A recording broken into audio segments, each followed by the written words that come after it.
શ્રીમદ ભાગવતનો મહિમા છે મોટો, રોજ ગીતાના પાઠ કરજો રે.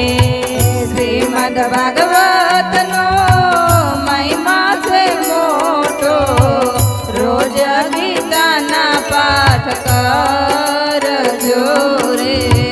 કૃષ્ણ ભગવાન તો સ્વધામ પધાર્યા, ઉદ્ધવજીએ પૂછ્યું રે.